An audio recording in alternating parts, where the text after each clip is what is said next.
Growing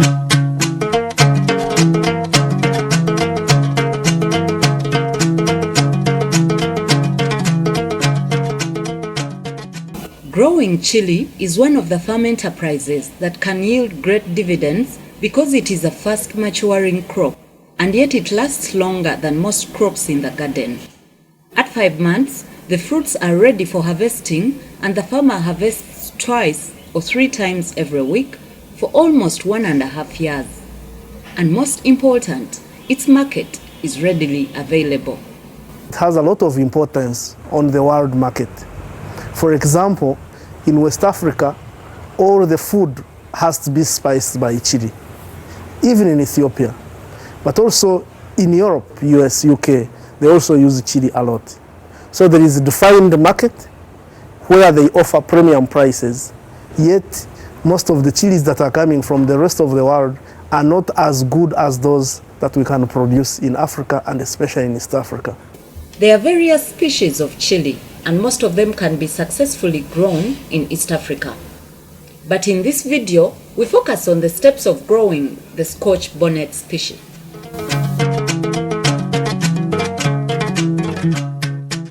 Growing hot pepper as a business requires us to plant quality seed that can give us higher yields.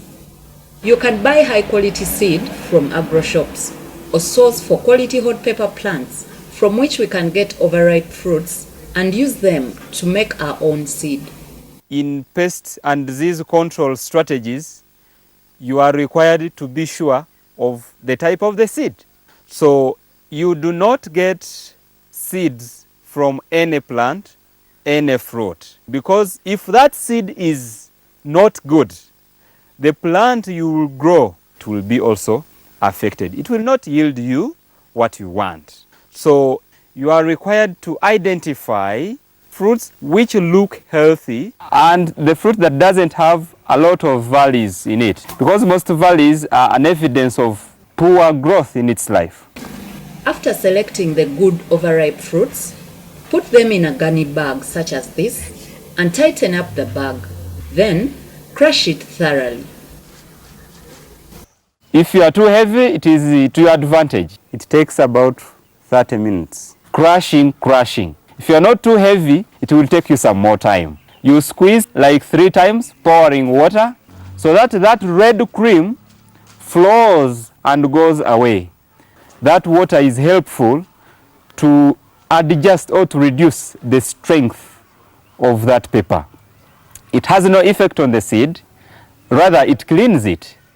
When it is thoroughly crushed, then you use the water to separate the seed from the residues. Pour in a bucket and pour water up to the maximum of the bucket. The residues will float on top, including seed that may not give life if you plant it. And the right seed will go down on the bottom. Remove the residues from the bucket slowly until you reach down where the right seed will be found.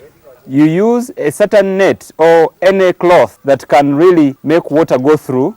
When you remove that seed, you shouldn't keep the way it is. You shouldn't take it to the nursery bed the way it is. You display it for about 5 hours or 10 hours, depending on the weather, to remove water that may make it rot.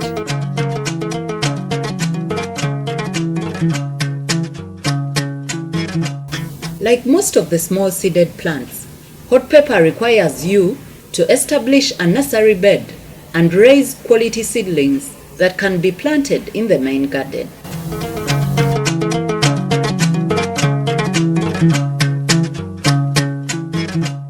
Identify a suitable place for your nursery and then make a structure such as this, which can protect your seedlings from any damage that might occur due to the harsh weather conditions, stray birds, animals, and children. Mobilize loam soil and mix it with well-prepared compost manure to boost its fertility. At least 1 basin of compost manure can be mixed with 4 wheelbarrows of loam soil. The thoroughly mixed soil is then used to make raised beds such as these, on which the seeds are to be planted. Get your quality seed and soak it for at least 12 hours or more. Thereafter, you plant. You have to make lines 1 feet from one line to another, and when you're drawing those lines, you make sure that you don't make them so much deeper. After finishing your lines, you bring your seeds and you throw them within those strips. After planting your seed, cover it up, but lightly, so that the seedlings find it easy to shoot up as soon as germination occurs. Then mulch the seedbed using dry grass to maintain the soil moisture required for germination. It is very bad if you use green grass because it will generate heat, which will be dangerous for our seed. 2, it will be stuck on the soil, and therefore it will not allow our water penetration and good moisture of the soil. Make sure you irrigate the seedbed on a daily basis.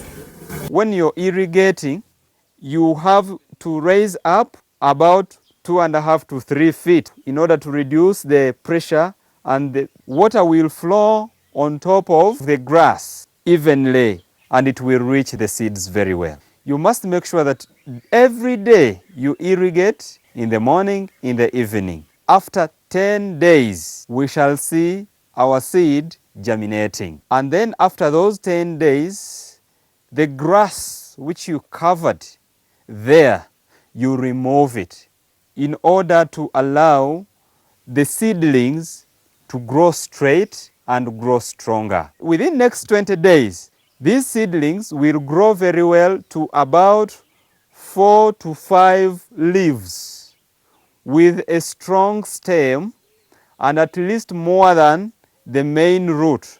Other roots should have grown within those minimum 30 days. After 1 month, since you planted your seed in the seedbed, it will be ready for transplanting. You can use a spade, hoe, or anything that can help you to carefully transplant without damaging the roots. Scoop up the seedlings with substantial amounts of soil, because the more the soil, the higher the chances of survival in the garden. Transplanting must, however, be done in the evening and when the garden is ready.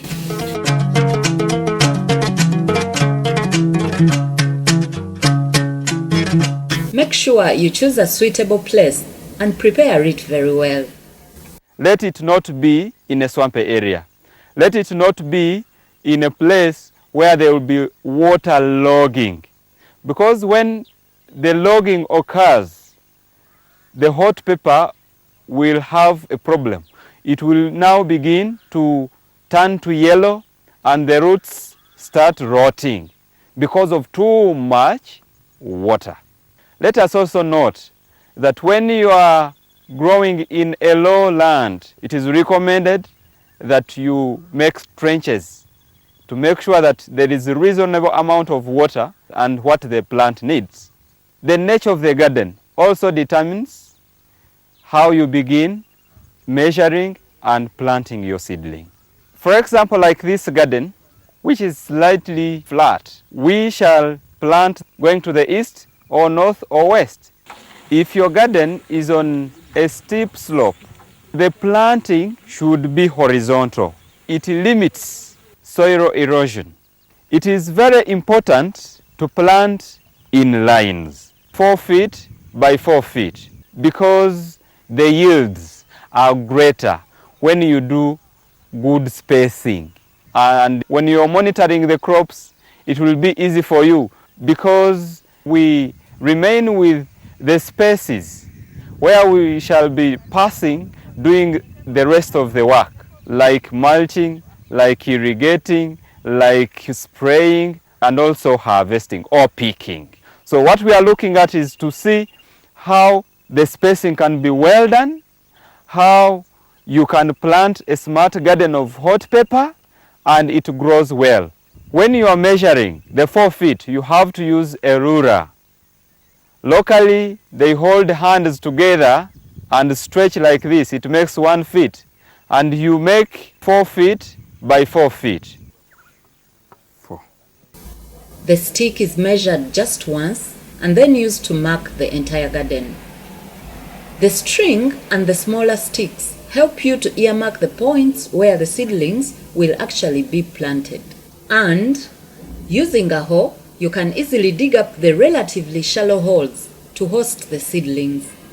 It is good to do this activity when it is the rainy season. But when it is not rainy season, it is recommended that immediately after you have planted, you bring your watering can and you irrigate. After 7 days, you should apply your pesticides and insecticides. Dimethoate for pesticides and also mancozeb for fungicides. That spraying continues regularly according to the instructions or guidelines with an interval indicated. It can be 7 days, it can be 14 days, up to the level of flowering and also bearing fruits to start picking.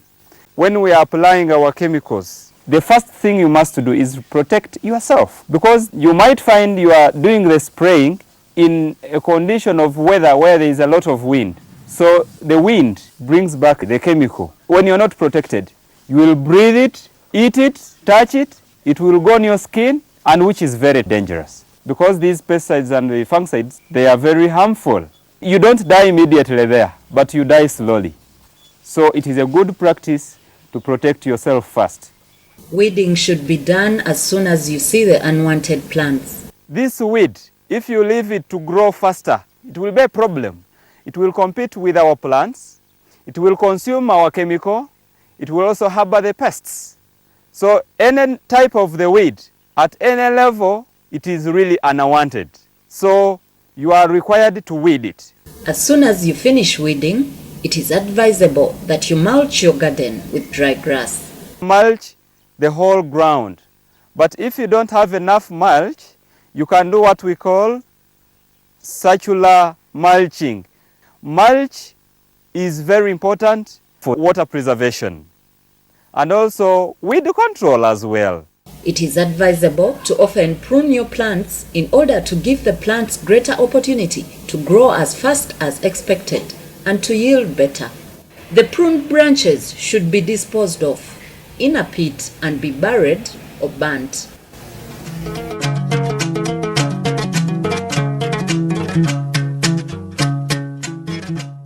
Three months from the time of planting, the hot pepper will have mature fruits ready for harvesting.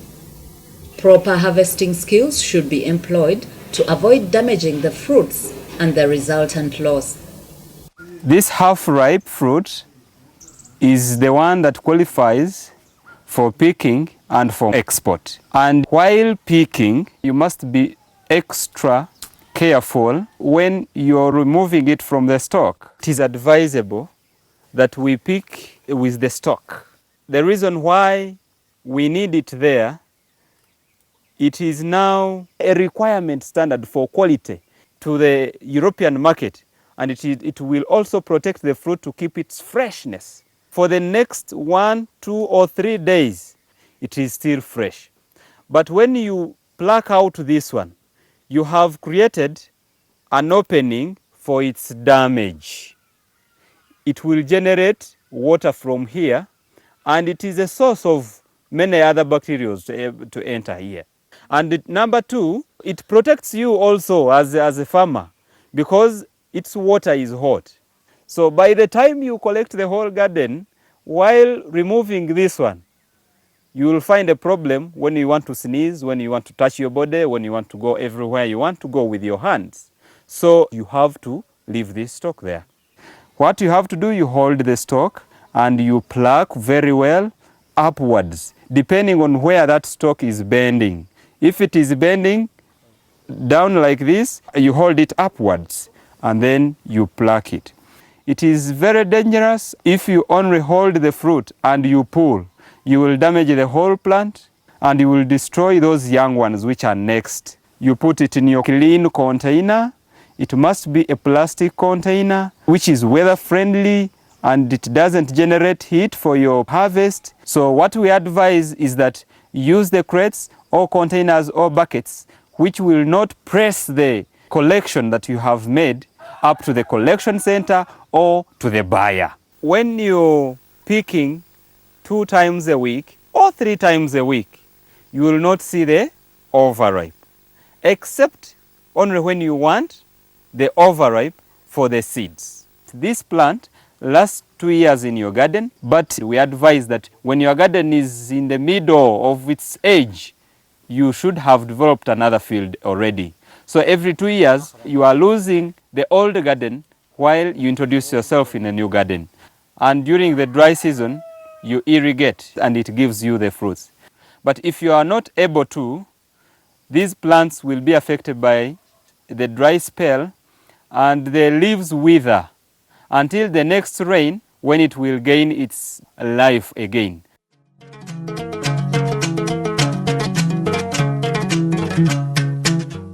As soon as you finish harvesting, plan to deliver your produce to your client as soon as possible. And make sure you use safe delivery means to avoid losses. For example, you can pack in boxes such as these or crates, especially when the roads you intend to use are characterized by potholes. At the client's pack house, the hot pepper is sorted to eliminate the overripe and the damaged fruits. The good ones are thoroughly cleaned and packed in boxes such as these, and thereafter loaded in such trucks that are recommended for safe transportation of fresh produce. The truck takes it to the airport, where it is loaded onto a plane and exported to the intended market. Apart from exporting fresh hot pepper, we can also add value by making such powder and spices that can be sold in the supermarkets.